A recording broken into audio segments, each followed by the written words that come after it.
Lord Lieutenants, Members of Parliament, members of the Royal Dunkeld School, members of the Dunkeld number 14 Lodge of the Masons, ladies and gentlemen, thank you for being here. It was a great pleasure and an honour for the Atholl Highlanders to march in front of so many people over this famous bridge at Dunkeld on this lovely sunny day.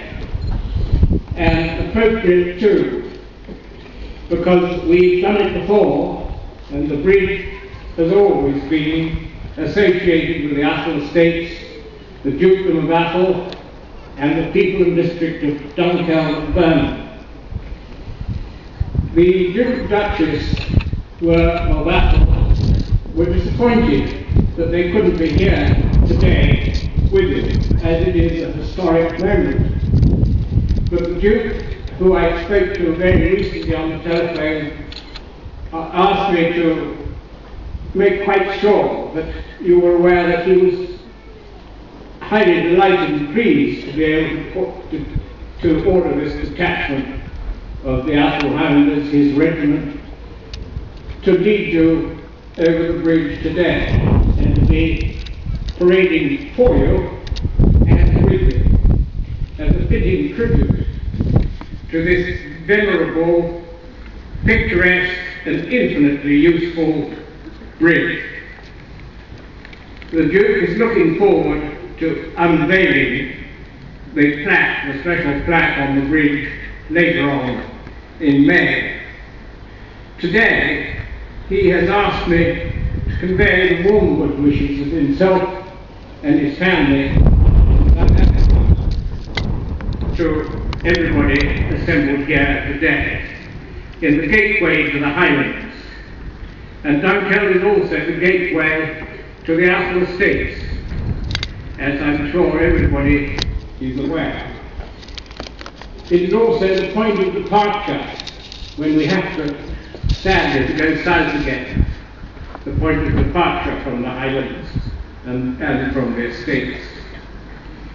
The Queen Victoria and the Prince Albert in 1842 knew a thing or two when they decided that the first place they would visit was Dunkeld, and they were welcomed at the other side of the bridge we've just marched over by Lord Glenlyon, the 6th Duke of Atholl.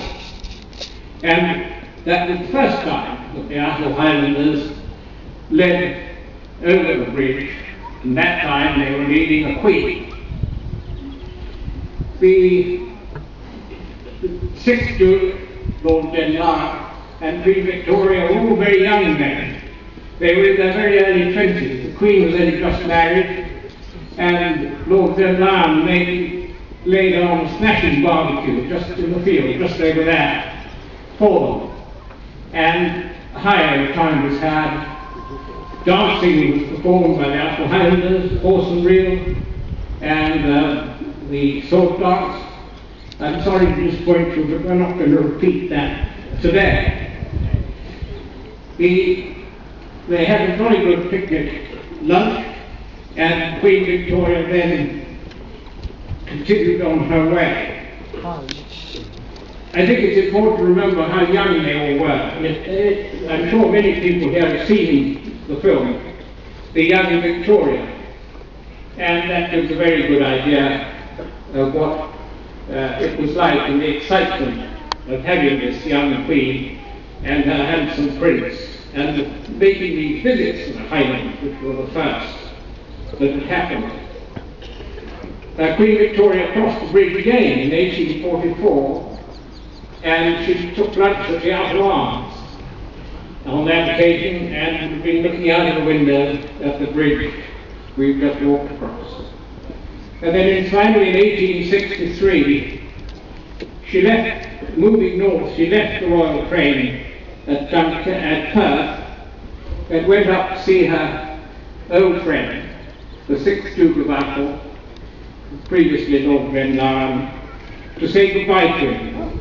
Her Majesty knew that he was close to death, and indeed he was, and a few months later he did die, but the Queen and he had bid each other farewell. And again, Dunkeld was involved in that. Enough said, and I hope you will all enjoy the sunshine and the rest of the day. Thank you very much for coming.